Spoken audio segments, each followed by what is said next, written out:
Alhamdulillah Rabbil Alamin.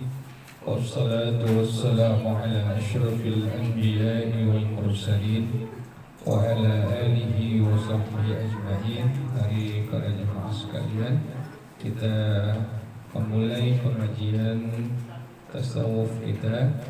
InsyaAllah akan kita bahas tentang keutamaan mengucapkan kalimat La ilaha illallah. Bismillahirrahmanirrahim. La ilaha illallah adalah kalimat tauhid, yaitu kalimat yang mengesahkan Allah Subhanahu wa ta'ala. Dan kalimat La ilaha illallah ini adalah paling utama zikir yang diucapkan oleh seorang hamba Allah Subhanahu wa ta'ala.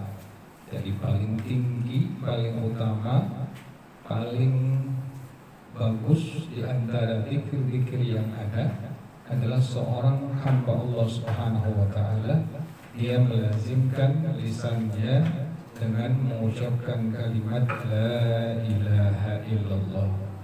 Apa maknanya La ilaha illallah? Maknanya adalah diantaranya yang pertama, La ma'buda bihaqqin fil wujud illallah. Tidak ada yang berhak untuk disembah kecuali hanya Allah Subhanahu wa ta'ala. Jadi tidak ada apapun, sesuatu apapun, benda apapun, makhluk apapun yang disembah. Tidak ada yang disembah kecuali hanya Allah Subhanahu wa ta'ala. Sesuai yang kita sering ucapkan pada surah Al-Fatihah dengan kalimat Iyyaka na'budu wa iyyaka nasta'in. Hanya kepada Engkau ya Allah kami menyembah. Jadi sesembahan tidak ada yang mesti kita sembah. Tidak boleh menyembah berhala, tidak boleh menyembah matahari, tidak boleh menyembah bulan, tidak boleh menyembah.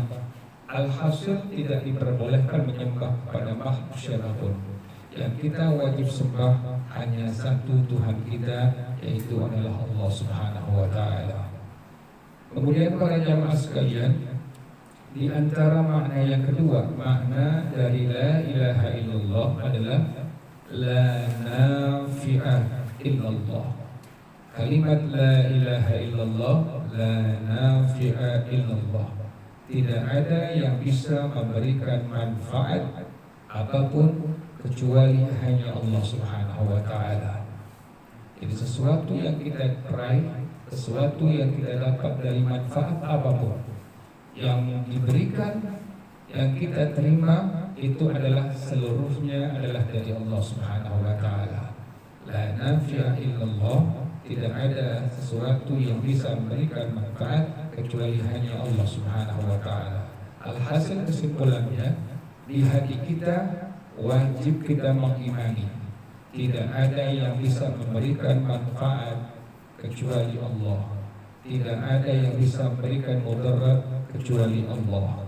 Tidak ada yang bisa memberikan sesuatu apapun kepada kita kecuali Allah. Tidak ada yang bisa mencegah dari segala macam bentuk musibah, bencana kecuali hanya Allah Subhanahu wa ta'ala. Itulah di antara kalimat pengertian dari kalimat La ilaha illallah.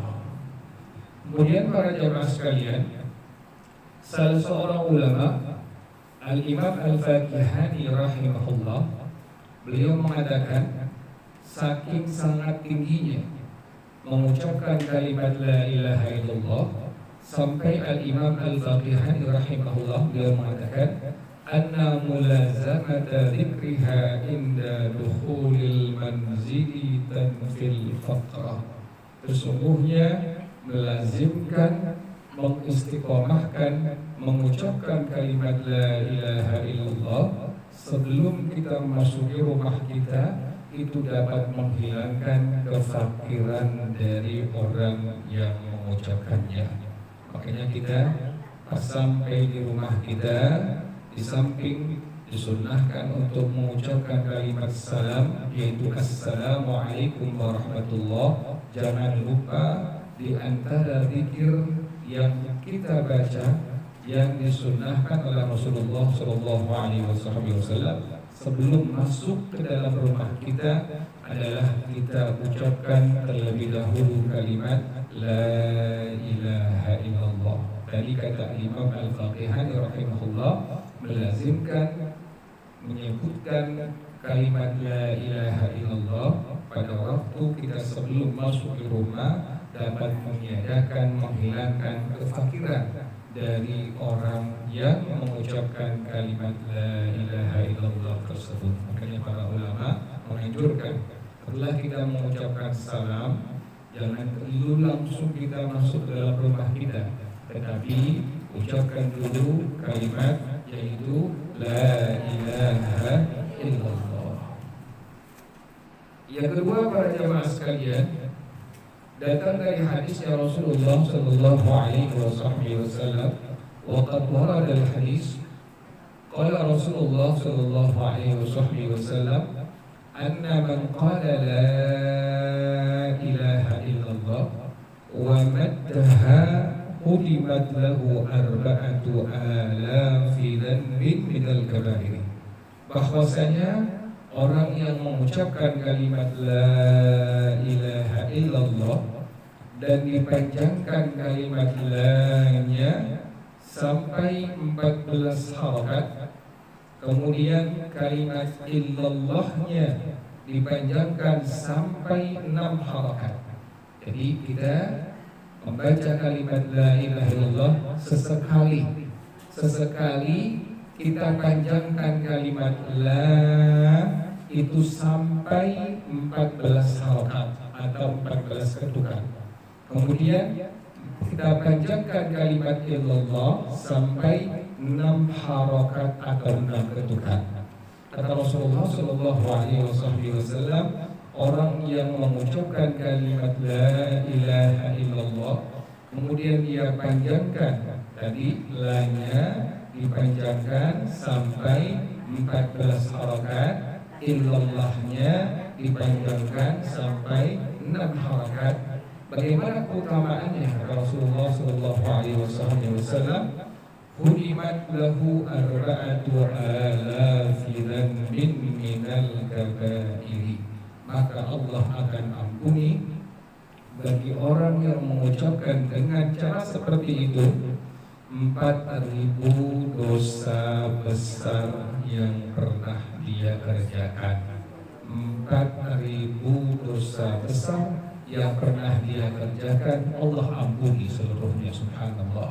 Sebab tadi sekali dia mengucapkan La-nya dipanjangkan sampai 14 harakat, kemudian illallahnya dipanjangkan sampai 6 harakat.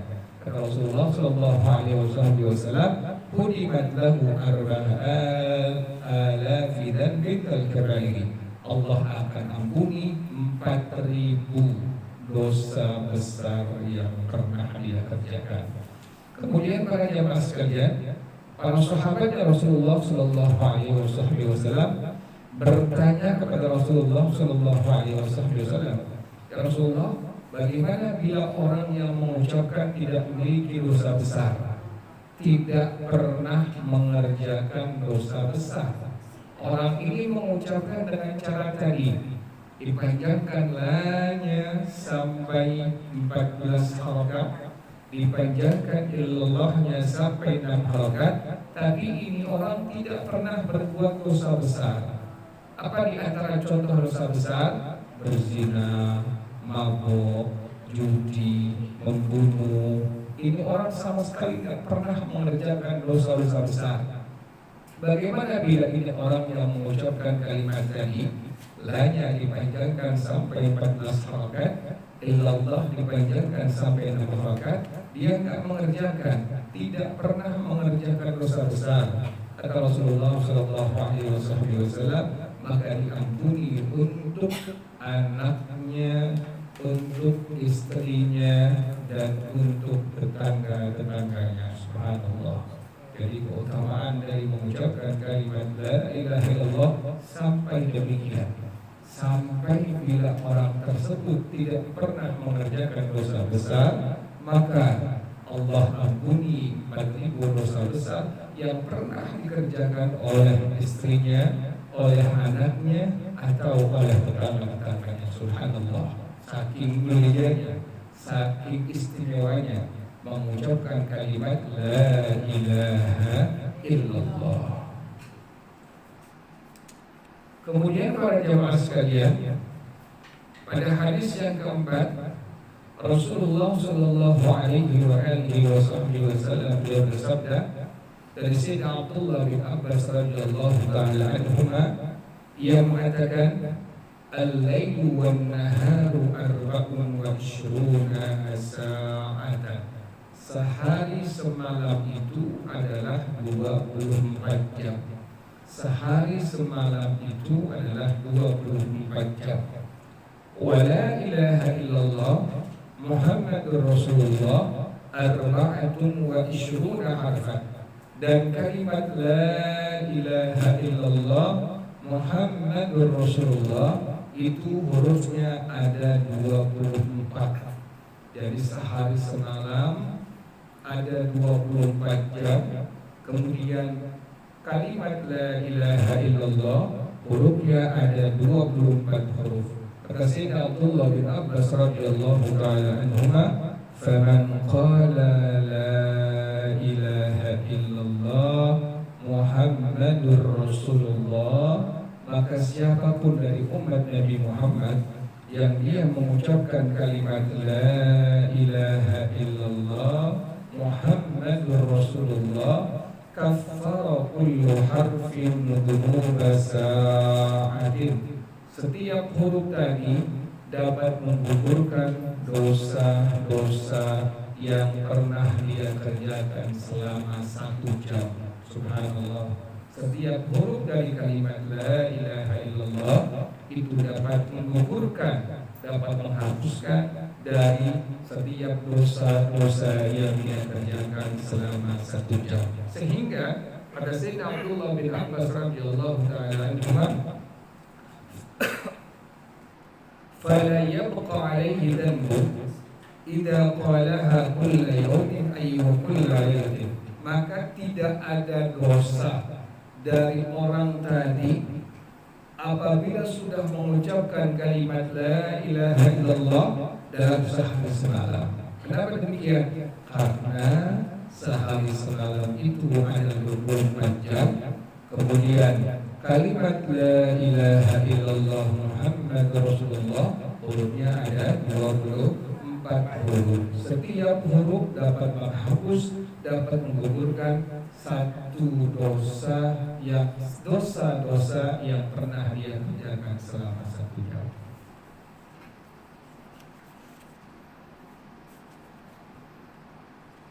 Kemudian hadis yang kelima, Rasulullah Shallallahu Alaihi Wasallam beliau bersabda dari Sayyidina Abu Hurairah radhiyallahu taala anhu, beliau bersabda kepada Sayyidina Abu Hurairah radhiyallahu taala anhu, ya Aba Hurairah, wahai Abu Hurairah. Ini Abu Hurairah namanya Abdurrahman bin Sakhar, sahabat Nabi. Abu Hurairah namanya Abdurrahman bin Sakhar. Kenapa diberi gelar Abu Hurairah yang artinya bapaknya kucing-kucing kecil? Karena beliau suka dengan kucing. Beliau ini di antara sahabat Nabi yang suka dengan kucing, sampai di lengan bajunya itu pasti ada kucing di dalamnya. Kenapa demikian? Karena sukanya beliau dengan kucing-kucing. Maka beliau dipanggil dengan kalimat ya Aba Hurairah. Kata Rasulullah Shallallahu Alaihi Wasallam, wahai Abu Hurairah, inna kulla hasanatin ta'maluha tuzanu yawmal qiyamah. Setiap kebaikan yang engkau kerjakan pasti akan ditimbang oleh Allah Subhanahu wa taala nanti pada hari kiamat. Setiap amal ibadah kita, setiap kebaikan-kebaikan yang kita kerjakan, kata Rasulullah Shallallahu Alaihi Wasallam, pasti nanti akan ditimbang oleh Allah Subhanahu Wa Taala.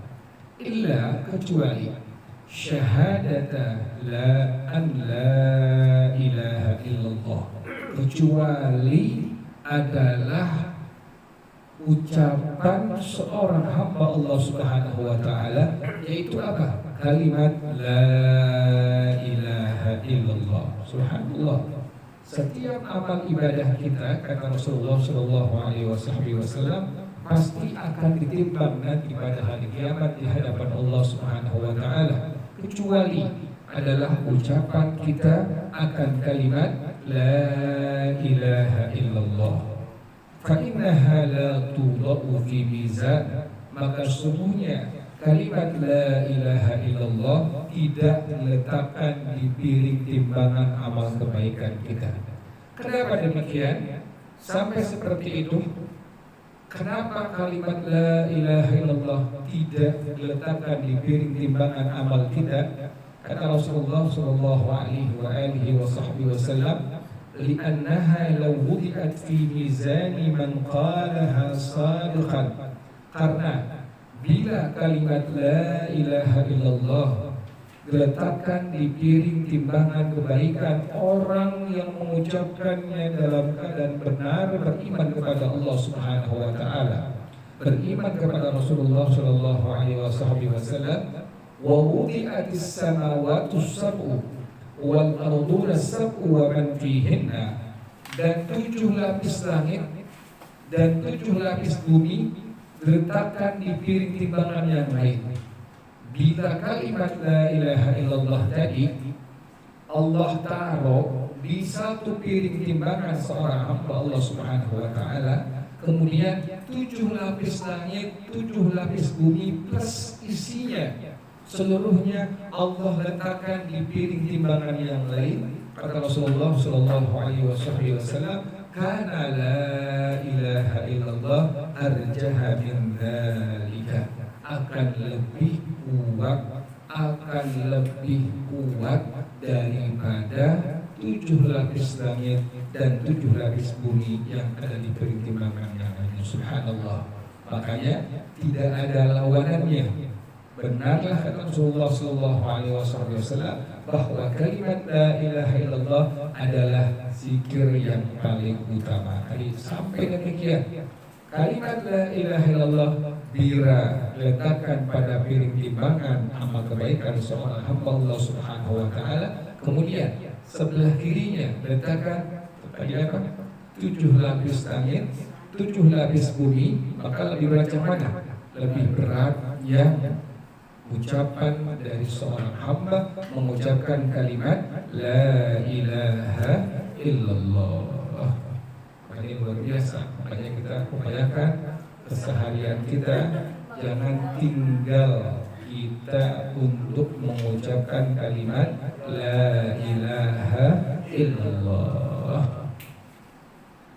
Hadis yang berikutnya dari Sayyidina Abdullah bin Abbas radhiyallahu taala anhuma, dari Nabi Muhammad sallallahu alaihi wasallam, beliau bersabda, "Yaftahullahu abwabal jannah."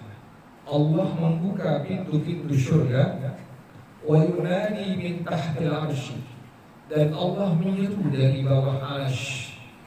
Nanti pada hari kiamat Allah membuka pintu-pintu syurga dan Allah menyeru dari bawah arsy. Kata Allah Subhanahu wa taala, ayyatuhal jannatu wa kullu ma fihi minan na'im liman anti. Wahai syurga dan setiap kenikmatan-kenikmatan yang aku berikan padamu wahai syurga, untuk siapa seluruhnya?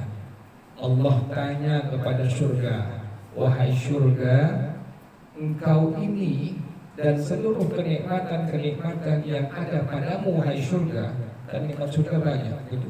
Di antaranya seluruh hamba Allah itu tidak ada yang tua.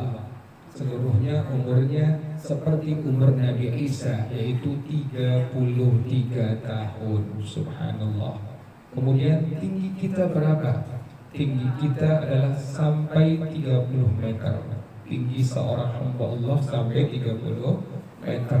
Lebar badannya berapa? lebar badannya sampai kurang lebih 8 meter. Tapi yang dibayangin ya seperti apa, jempolnya kayak apa nanti. Saking luar biasanya tuh Allah muliakan ahli surga sampai demikian. Subhanallah. Jadi umurnya semua sama, 33 tahun. Bajunya semua sama. Baju apa? Yang paling tinggi warnanya hijau, paling tinggi. Pakaian ahli surga paling tinggi warnanya hijau. Di bawahnya ada warna putih dan putih. Jadi hanya dua warna ahli surga. Baju yang mereka gunakan hanya dua warna. Yang pertama hijau, yang kedua adalah warna putih. Hijau adalah warna yang paling tinggi pada ahli surga. Itu di antara kenikmatan. Umurnya semua 33 tahun. Subhanallah. Makanya kata para ulama, pilihlah kesenangan akhirat ketimbang kesenangan dunia. Pilihlah kebahagiaan akhirat ketimbang kebahagiaan dunia. Kenapa? Iya, memang. Jadi tingginya seperti tinggi Nabi Adam. Tingginya seperti tinggi Nabi Adam, yaitu 30 meter. Lebarnya kurang lebih kita punya badan nanti insya Allah 8 meter ya. Jadi luar biasa. Gimana giginya itu ya, satu gigi itu luar biasa besar. Nah ini kata Allah Subhanahu wa ta'ala, wahai surga, engkau ini dan setiap kenikmatan engkau yang aku berikan di dalam diri engkau itu untuk siapa? Kata surga menjawab pertanyaan daripada Allah Subhanahu wa ta'ala, fatunadil jannatu wa ma fiha nahnu li ahli la ilaha illallah. Kata surga, kami ini yakni surga beserta kenikmatan yang ada pada surga hanya untuk orang yang mengucapkan kalimat la ilaha illallah. Kata surga di hadapan Allah Subhanahu wa ta'ala, wahai Tuhanku, wahai Allah, kami ini surga dan seluruh kenikmatan yang ada pada kami hanya untuk orang yang mengucapkan kalimat la ilaha illallah. Wala alaina illa ahlu la ilaha illallah. Dan kami ini khusus hanya diberikan olehmu untuk orang-orang yang mengucapkan kalimat la ilaha illallah. Jadi tidak ada orang yang tidak mengucapkan kalimat dari la ilaha illallah, tidak ada yang akan masuk dalam surga Allah Subhanahu wa ta'ala. Bahkan kata surga, wa nahnu muharramuna ala man lam yakul la ilaha illallah wa man la yu'minu bi la ilaha illallah. Kata surga, kami engkau haramkan ya Allah atas orang yang tidak pernah mengucapkan kalimat la ilaha illallah, dan kami engkau haramkan ya Allah atas orang yang tidak beriman dengan kalimat la ilaha illallah. Artinya apa? Kata Allah Subhanahu wa ta'ala, innal ladzina kafaru min ahlil kitabi wal musyrikina fi nari jahannam khalidina fiha ulaika hum syarrul bariyah. Sesungguhnya orang-orang kafir dan orang-orang musyrik yang beribadah menduakan Allah Subhanahu wa ta'ala, mereka akan kekal selama-lamanya di dalam neraka-Nya Allah Subhanahu wa ta'ala, dan mereka tidak akan pernah memasuki surga-Nya Allah. Kenapa demikian? Karena Allah haramkan surga beserta isinya dari orang yang tidak pernah mengucapkan kalimat la ilaha illallah dan dari orang yang tidak pernah beriman dengan kalimat la ilaha illallah. Makanya kita seharian minimal sekali kita ucapkan kalimat la ilaha illallah. Kemudian para jamaah sekalian, pada sebuah hadis yang panjang Rasulullah Shallallahu Alaihi Wasallam beliau mengatakan, sesungguhnya nanti ada sekelompok umat aku yang akan masuk dalam neraka jahanam. Nauzubillah dengan sampai gitu ya. Maka kita sering berdoa kepada Allah dengan kalimat apa? Allahumma inni a'udzubika min adzabi jahannam wa min adzabil qabri wa min fitnatil mahya wal mamat wa min fitnatil masiihid dajjal. Kenapa demikian? Kata Rasulullah SAW, nanti ada sekelompok umat aku yang Allah masukkan ke dalam neraka jahannam, bahkan di keraknya Allah taruh di sebuah kotak. Kemudian ini orang berapa lama ada neraka jahanam? Ini orang ada kurang lebih sekitar 800 atau 700 tahun menerka neraka jahanam. Kemudian para jamaah sekalian, orang ini selama berabad-abad memanggil nama Allah dengan kalimat Ya Hayyu Ya Qayyum, Ya Hayyu Ya Qayyum. Kemudian berabad-abad lagi dia panggil nama Allah dengan kalimat Ya Wahhab, Ya Allah. Kemudian pada akhirnya Allah perintahkan malaikat Jibril untuk apa? Untuk mengambil orang tersebut dan membebaskan dari siksa api neraka jahanam setelah sudah kurang lebih 7 atau 8 abad menerkam di neraka jahanam. Kemudian Allah angkat, kemudian Allah hadapkan di hadapan Allah Subhanahu wa taala. Maka kata Allah Subhanahu wa taala, wahai hamba aku, kenapa engkau sekarang aku keluarkan di neraka jahanam? Kata dia, tidak tahu ya Allah. Kata Allah Subhanahu wa taala, wahai hamba aku, dulu engkau pernah hidup di alam dunia, dan dulu engkau pernah hidup di alam dunia sekali-kalinya mengucapkan kalimat La ilaha illallah Muhammad Rasulullah. Padahal cuma berapa kali? Sekali-kalinya. Artinya apa? Selama di hatinya ada iman kepada Allah Subhanahu wa taala, selama di hatinya ada iman kepada baginda Rasulullah SAW, ini orang tidak akan kekal selama-lamanya dalam neraka Allah Subhanahu wa taala. Yang tadi yang Allah haramkan adalah bagi orang-orang yang kafir. Yang kedua, bagi orang-orang yang musyrik, yang dia menyembah Allah juga, menyembah berhala atau yang lainnya juga. Inilah dua makhluk Allah Subhanahu wa taala yang akan selama-lamanya mendekam neraka jahanam dan tidak akan pernah masuki surganya Allah Subhanahu wa taala. Jadi sekali lagi tadi kata surga di hadapan Allah Subhanahu wa taala, kami ini adalah untuk orang-orang yang mengucapkan kalimat La ilaha illallah, dan kami engkau harapkan ya Allah bagi orang yang tidak pernah mengucapkan kalimat La ilaha illallah dan orang yang tidak beriman dengan kalimat La ilaha illallah.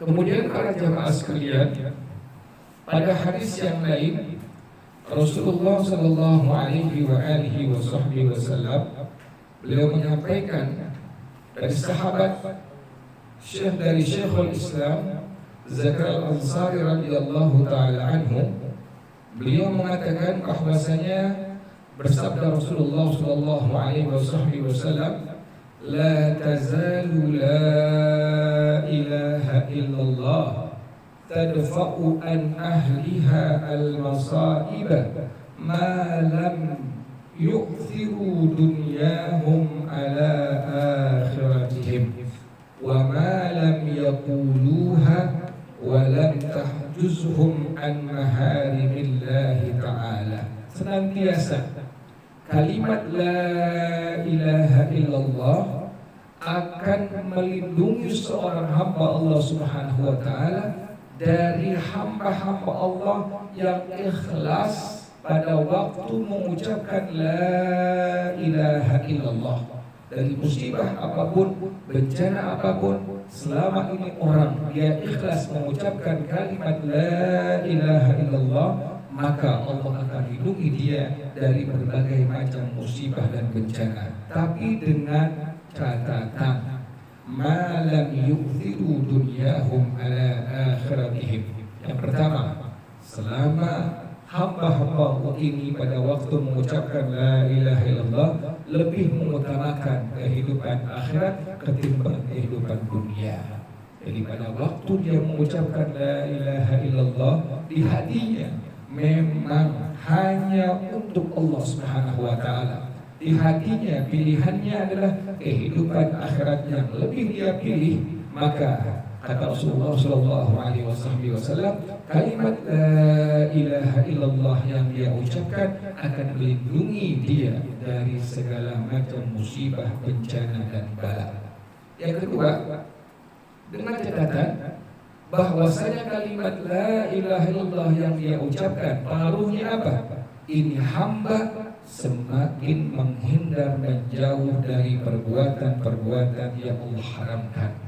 Barulah bila dia mengucapkan kalimat la ilaha illallah seperti itu, maka kalimat la ilaha illallah tadi yang dia ucapkan dapat melindungi dia dari berbagai macam musibah-musibah dan bala-bala, bahkan bencana-bencana.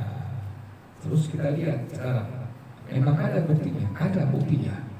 Dengan banjir yang begitu hebat, dengan misalnya kejadian musibah yang begitu hebat, ada 1, 2, 3 rumah penduduk yang apa? Yang Allah lindungi tidak terkena bencana banjir tersebut, bahkan bersih rumahnya, bahkan tidak terkena erupsi, tidak terkena lava. Kenapa demikian? Pasti sedikit pertama, ini orang istiqamah membaca Al-Quran. Yang kedua, ini orang istiqamah membaca kalimat zikir la ilaha illallah. Jadi benarlah sabdanya Rasulullah sallallahu alaihi wasallam. Jadi bukan hanya dibaca saja, bahkan ada pengaruhnya. Kalimat la ilaha illallah waktu dia baca memang di hatinya lebih memilih kehidupan akhirat ketimbang kehidupan dunia. Yang kedua, memang di hatinya apa? Kalimat la ilaha illallah tadi semakin hari ia semakin menjauhkan dari hal-hal yang diharamkan, yang dilarang oleh Allah Subhanahu wa taala. Barulah kalimat la ilaha illallah tadi memberikan pengaruh kepada hamba Allah yang mengucapkannya tadi. Kalimat tersebut dapat melindungi orang yang membacanya tadi secara demikian dari berbagai macam musibah, bencana, bala yang turun ke permukaan dunia ini. Kemudian hadis yang berikutnya, Rasulullah Shallallahu Alaihi Wasallam beliau mengatakan bahwasanya idza amilta sayyi'atan fa'amal ba'daha hasanatan. Apabila engkau mengerjakan satu perbuatan buruk, engkau mengerjakan satu perbuatan dosa, perbuatan maksiat, maka kerjakan setelahnya perbuatan kebaikan atau amal saleh. Jadi bila kita sudah terlanjur sengaja atau tidak sengaja sudah melakukan perbuatan-perbuatan yang Allah haramkan, maka setelahnya iringi dengan perbuatan-perbuatan baik. Bila kita sudah terlanjur, kita sudah mengerjakan perbuatan-perbuatan yang Allah larang, maka Rasulullah SAW setelahnya kerjakan, iringi dengan perbuatan-perbuatan baik. Tamhuha, pasti perbuatan baik tadi akan menghapuskan, akan menggugurkan dari perbuatan dosa, perbuatan maksiat yang kita kerjakan.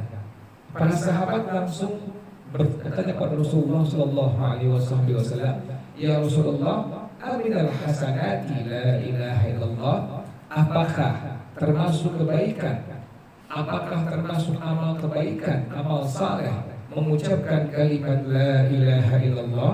Kata Rasulullah sallallahu alaihi wasallam, hiya afdalul hasanat. Kalimat la ilaha illallah adalah amal saleh, amal kebaikan yang paling utama. Jadi bila sudah terlanjur kita mengerjakan dosa, perbuatan maksiat, tapi pakai sengaja seperti misalnya memang udah tahu nanti ucapin aja kalimat apa, itu jangan dibuat main-main seperti itu. Ini bila kita sudah semaksimal mungkin, sudah tidak mau berbuat dosa kepada Allah Subhanahu wa taala, tidak mau berbuat maksiat kepada Allah, tapi tahu-tahu kita sadar dosa nih, ini Allah larang, ini maka segera iringi dengan perbuatan amal-amal kebaikan. Apa di antaranya? Di antaranya adalah dengan mengucapkan kalimat La ilaha illallah. Tapi ingat, bukan dibuat apa? Main-mainan, tidak diperbolehkan pada hukum agama. Jadi bila kita memang sudah menjauhkan dari perbuatan dosa, sudah menjauhkan dari perbuatan maksiat, tapi terlanjur, ya Allah ini dosa, ini aku sudah mengerjakan, ya Allah ini Engkau larang, aku sudah mengerjakan, maka segera iringi perbuatan dosa maksiat tadi dengan ucapan tulus dari hati kita kalimat La ilaha illallah. Kata Rasulullah SAW, La ilaha illallah merupakan amal kebaikan yang paling utama di hadapan Allah Subhanahu wa Ta'ala. Makanya para ulama, orang-orang saleh, mereka semua tidak pernah meninggalkan dalam kesehariannya pasti ada pikiran yang dibaca.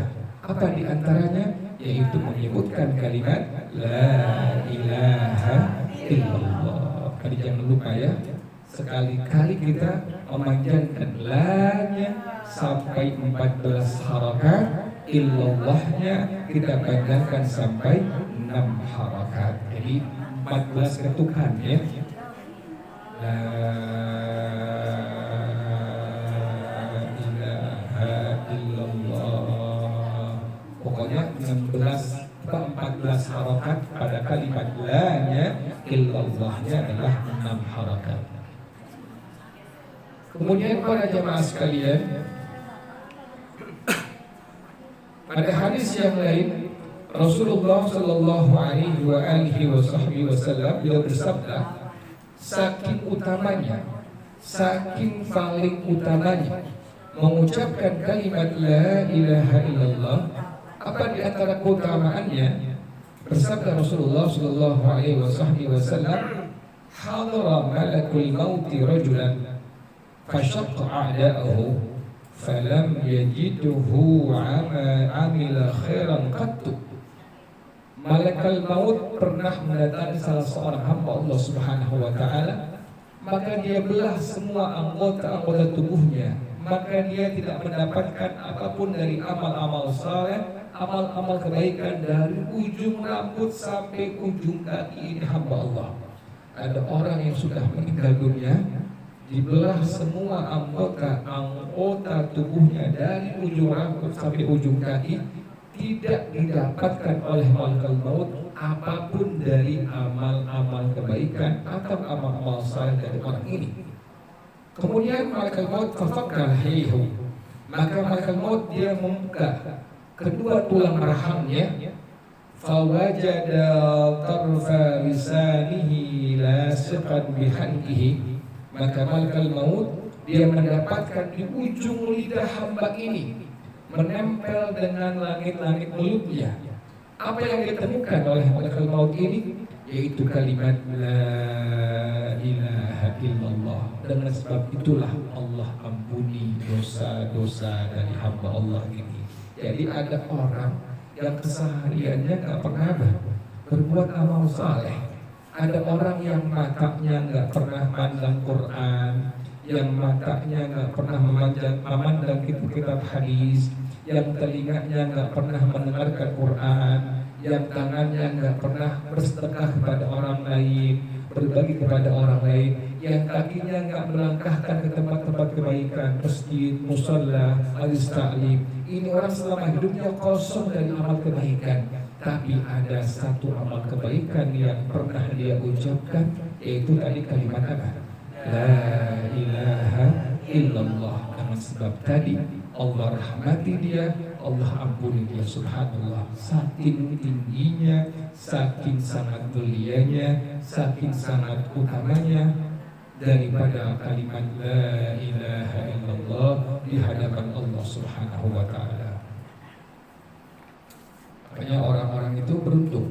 Misalnya dia pernah sekali saja, pernah sekali seumur hidupnya, pernah dengan tulus, dengan ikhlas dia pernah mengucapkan apa? Kalimat La ilaha illallah. Tahu dari mana keuntungannya? Setelah dia berpulang ke rahmatullah, setelah dia meninggal dunia, setelah dia wafat, masuk alam akhirat di alam barzakh, baru dia merasakan benarlah semua yang diucapkan oleh baginda Rasulullah Sallallahu Alaihi Wasallam. Kemudian para jamaah sekalian, pada hadis yang lain Rasulullah Sallallahu Alaihi Wasallam beliau bersabda, Inna Allaha yahsyurul mu'adzinina yawmal qiyamati atwalan nasi a'naqan. Sesungguhnya Allah Subhanahu wa taala nanti akan mengumpulkan orang-orang yang muadzin, yang senang melantunkan kalimat-kalimat azan. Orang yang sering dia azan di masjid, di musalla. Nanti pada hari kiamat Allah kumpulkan atwalan nasi a'naqan, leher-leher mereka paling panjang. Nanti di padang mahsyar kalau kita lihat ada orang yang lehernya panjang, berarti ini orang muadzin selama hidup di alam dunia. Subhanallah, ya, ketahuan dia.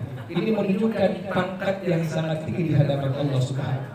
Subhanallah. Jadi subhanallah, nanti pada hari kiamat di padang mahsyar kita pasti akan melihat ada hamba-hamba Allah Subhanahu wa taala laki-laki. Mereka Allah berikan panjang lehernya pada hari kiamat. Kenapa demikian? Sampai mereka panjang lehernya, si muadzin ini biqaulihim la ilaha illallah, karena di antara kalimat adzan ada kalimat la ilaha illallah. Subhanallah. Jadi kita nanti akan lihat itu di padang mahsyar. Oh, ada orang laki-laki yang lehernya yang lehernya panjang. Subhanallah. Ini menunjukkan kemuliaan dia, kemuliaan dia di hadapan Allah di padang mahsyar. Subhanallah. Makanya untung dari laki-laki yang dia senang untuk melantunkan kalimat-kalimat adzan.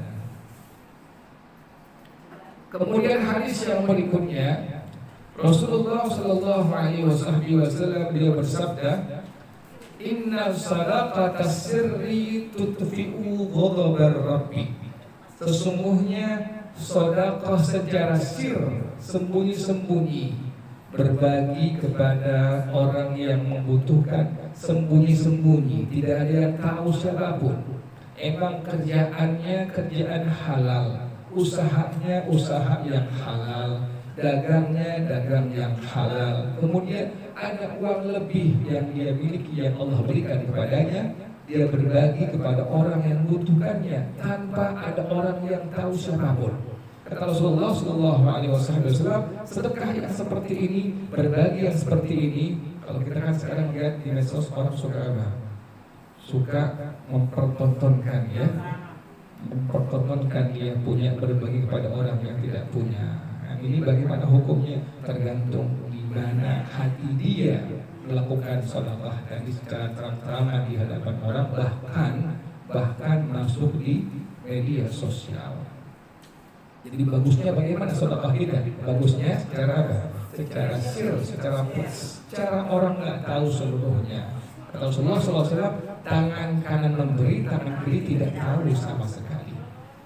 Berbagi yang sir ini, yang orang tidak tahu, tutfi'u ghadabar Rabbi, dapat memadamkan murkanya Allah Subhanahu wa taala. Hanya beruntung kalau seandainya ada muslim atau muslimah yang dia berbagi kepada saudaranya hartanya misalnya, kemudian orang lain tak pernah tahu, maka sedekah yang seperti itu, kata Rasulullah SAW, dapat memadamkan murkanya Allah Subhanahu wa taala. Yang kedua, wa inna silatar rahimi tazidu fil umri. Sesungguhnya silaturahmi itu dapat menambahkan umur.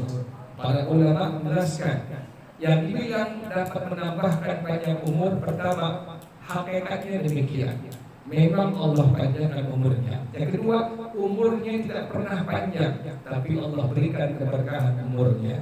Bagaimana keberkahan umurnya? Keseharian yang dilaluinya selalu dalam amal saleh, selalu dalam amal-amal kebaikan. Itulah orang-orang yang Allah berikan panjang umur, melalui pendapat ulama yang kedua. Jadi yang pertama mengatakan umurnya Allah panjangkan, yang kedua umurnya tidak Allah panjangkan, tapi Allah berikan keberkahan umur pada orang tersebut. Yang ketiga Rasulullah Shallallahu Alaihi Wasallam, wa inna sana'i al-ma'rufi taqi masari as-su'i. Sesungguhnya perbuatan baik dapat mencegah, melindungi dari mati yang kurang bagus. Jadi perbuatan baik yang dilakukan oleh seorang hamba Allah Subhanahu wa taala itu dapat mencegah seorang hamba dari mati yang mendadak misalnya, atau matinya dibunuh, atau matinya gantung diri. Itu kan mati yang buruk semua.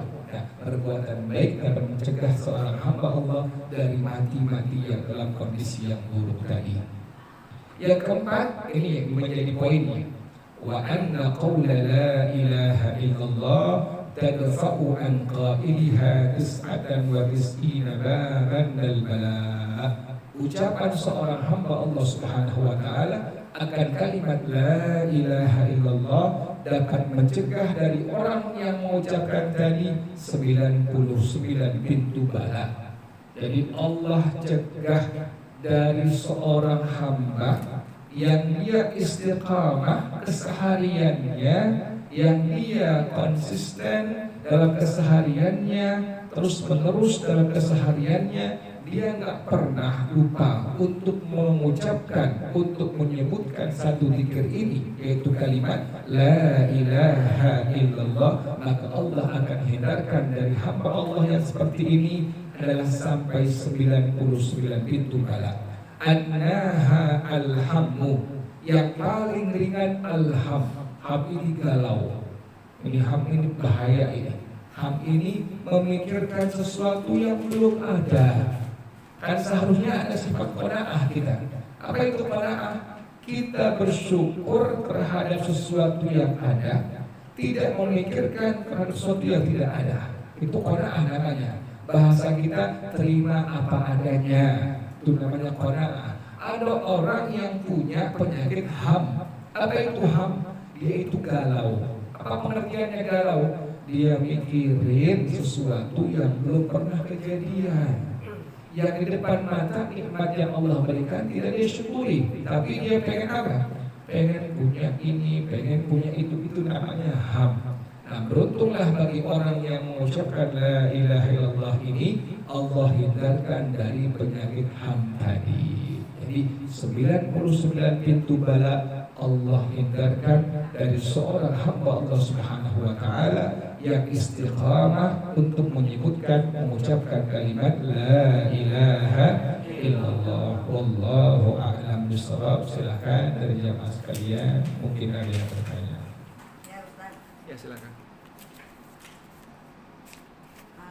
Seseorang bermaksiat, dia sudah tahu dia berdosa.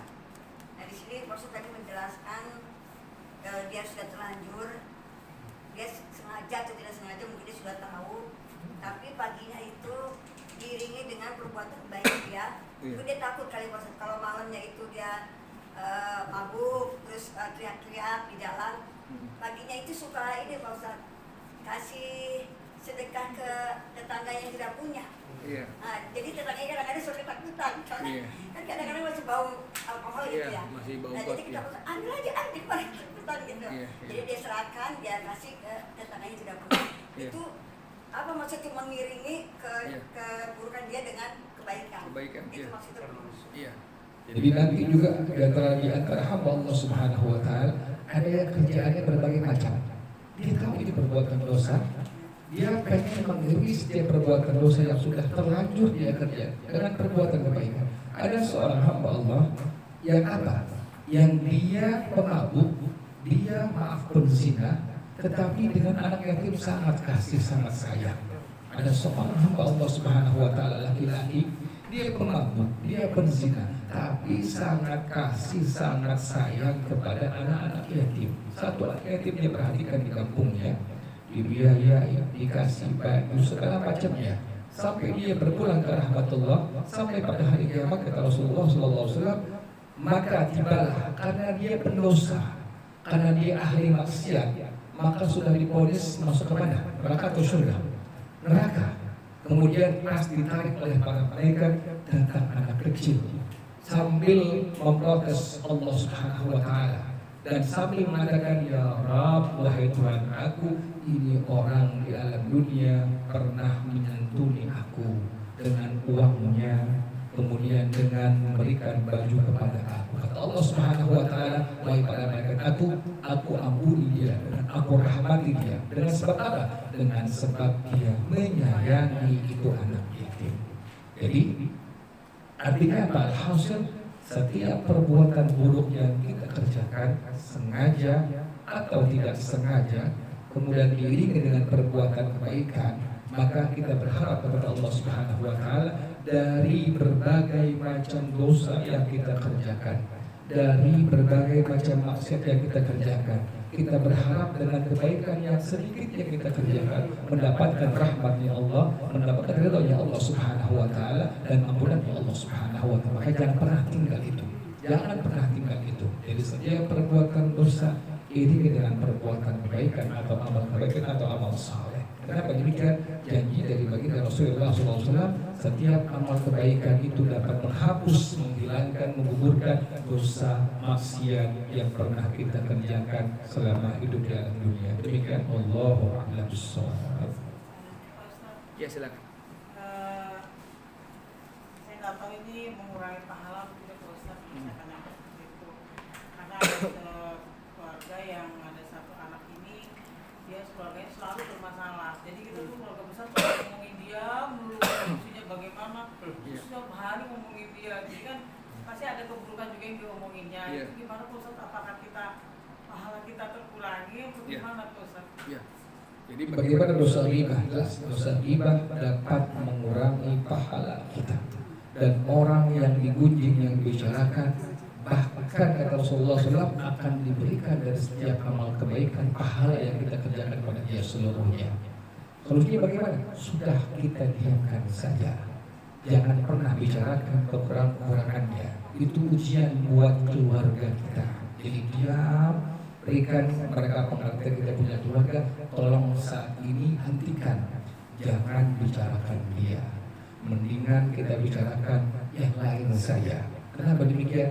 Dosa tetap dosa di hadapan Allah. Namun bila mengunjing ini yang berbahaya. Jadi jangan pernah kita bermasalah dengan makhluk Allah Subhanahu wa Ta'ala. Kenapa demikian? Dosanya sangat-sangat susah untuk Allah ampuni, kecuali setelah sudah kita minta maaf kepada orang yang kita gunjing. Kira-kira bisa nggak begitu? Jadi ada orang yang pernah kita bicarain, kemudian kita datang kepada dia. Pertama, seperti biasa, taubat nasuha seperti biasa, tapi ditambah syarat yang keempat. Apa yang keempat? Datang kepada orang yang kita gunjing, yang kita ghibah, yang kita bicarakan aibnya, sambil kita mengatakan, Bapak, Ibu, Mas, Mbak, maaf ya, saya pernah menggunjing, saya pernah menghibah dulu, maafin saya lahir batin. Kira-kira bisa juga? Kalau bisa, ya. Ada sangat berat. Menyelesaikan masalahnya dia gitu, menyelamatkan satu orang ini, menyelesaikan masalah ini lalu diselesaikan kalau tidak tanpa kita musyawarah bersama. Berarti kita kan ngomong bersama. Iya, panggil orangnya langsung, jangan di belakang orangnya. Jadi bagusnya begitu, panggil orangnya langsung bicarakan di hadapan dia, jangan di belakang dia. Karena dosa tetap dosa di hadapan Allah Subhanahu wa Ta'ala. Jadi panggil orangnya. Solusinya bila masih keluarga atau tetangga, panggil saja secara baik-baik. Kita undang, maaf Pak, maaf Ibu, kami mau undang kamu, kami ingin membicarakan hal-hal yang berkaitan dengan kamu. Bicarakan langsung dengan orangnya, tanpa bicarakan di luar atau di belakang dia.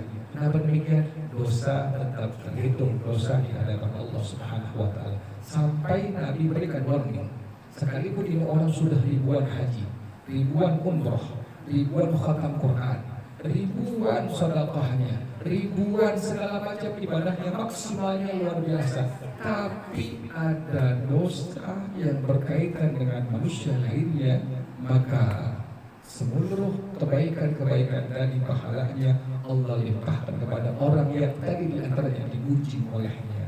Jadi ribuan pahala haji Allah limpahkan kepada orang yang digunjing. Ribuan pahala umrah Allah limpahkan kepada orang yang digunjing. Makanya sangat rugi, sangat rugi, sangat rugi seorang yang menggunjing saudaranya. Jadi lebih bagusnya bagaimana? Datangi dia atau undang dia untuk bicarakan dan kita maaf kepadanya. Itu solusinya seperti itu. Jadi demikian Allahu a'lam bishawab.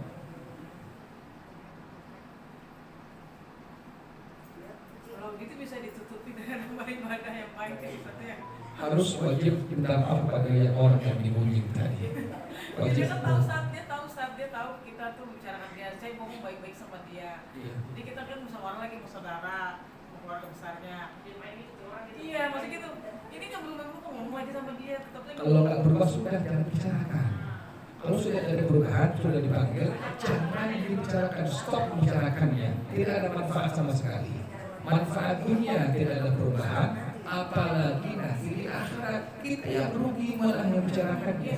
Kita baca Quran, kita tahajud, kita duha, kita qobliyah, kita ba'diyah, kita puasa sunnah, kita baca zikir segala macam, itu tidak menghapus keburukan tadi. Kenapa demikian? Karena berkaitan dengan siapa? Dengan manusia yang berkaitan. Demikian Allah. Ya wajib kita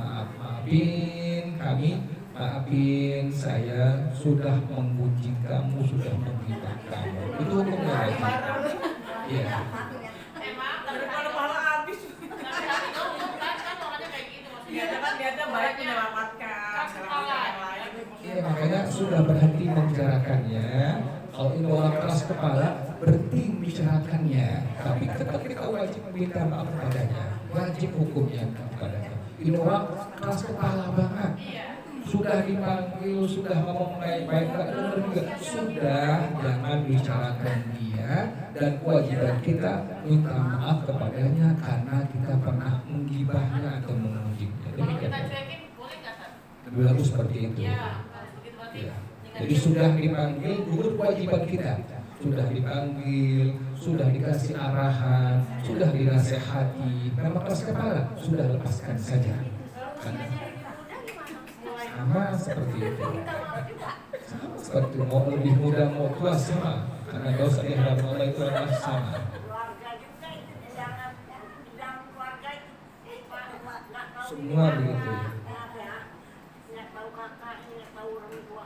Tapi sesuatu yang kita tegur malam ini dia jawaban dia. Iya betul sekali.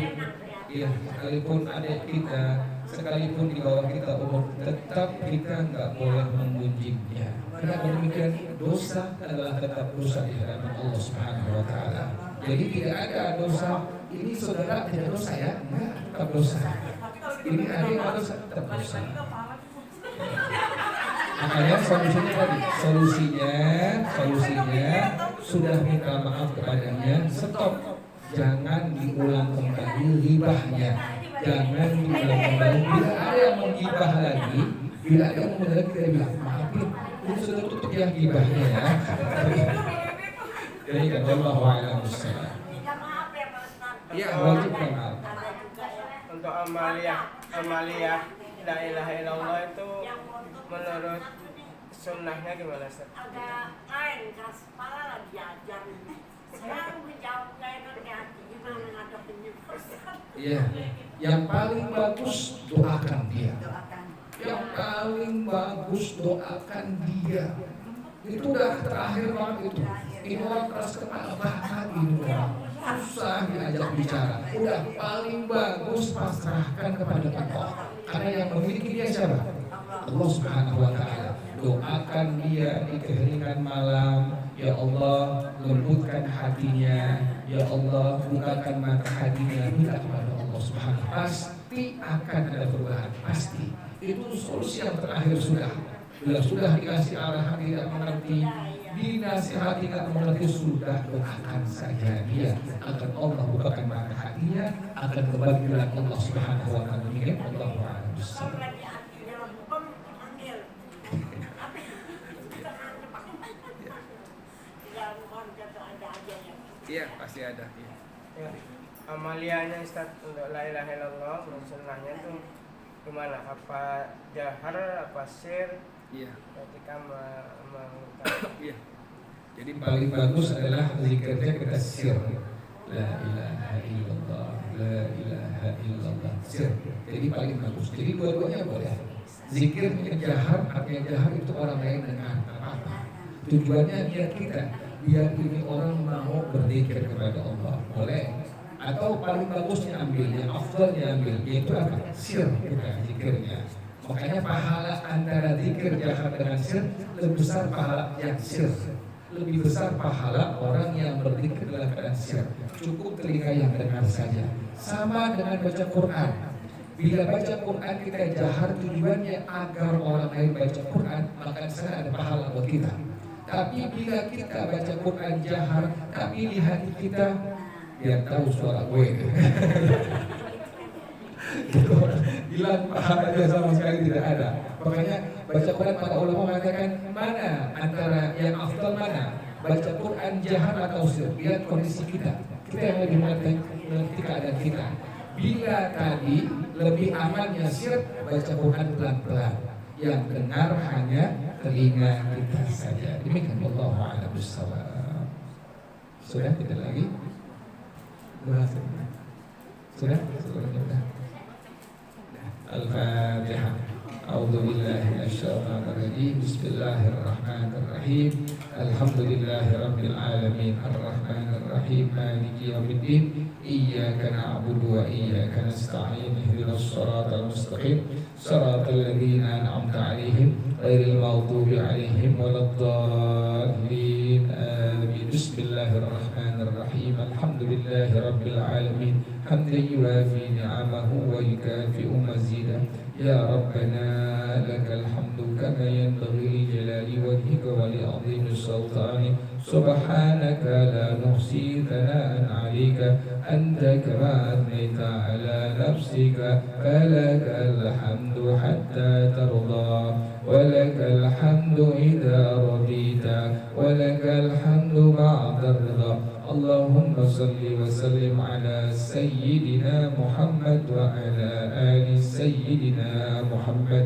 Ya Hayyu ya Qayyum ya Badi as-samawati wal ard. Allahumma ahdina bihudak waj'alna mimman yusari'u fi ridhak wa la tuwallina waliyan siwak wa la taj'alna mimman khalafa amraka wa asak. Hasbunallah wa ni'mal wakil wa la hawla wa la quwwata illa billahil aliyyil azim. Rabbana taqabbal minna innaka antas samiul alim wa tub alaina innaka antat tawwabur rahim. Rabbana atina fid dunya hasanah wa fil akhirati hasanah wa qina adzaban nar. Ya dzal jalali wal ikram ya arhamar rahimin. Baca bersama-sama. Rabbighfirli wa liwalidayya warhamhuma kama rabbayani shaghira. Rabbighfirli wa liwalidayya warhamhuma kama rabbayani shaghira. Rabbighfirli wa liwalidayya warhamhuma kama rabbayani shaghira. Wa sallallahu ala sayyidina Muhammadin wa alihi wa sahbihi wa sallam. Subhana rabbika rabbil izzati amma yasifun wa salamun alal mursalin walhamdulillahi rabbil alamin. Baca bersama-sama. Subhanakallahumma wa bihamdika asyhadu an la ilaha illa anta astaghfiruka wa atubu ilaik. Hadanallah. Wassalamu alaikum warahmatullahi wabarakatuh. Waalaikumsalam warahmatullahi wabarakatuh. Sebentar itu di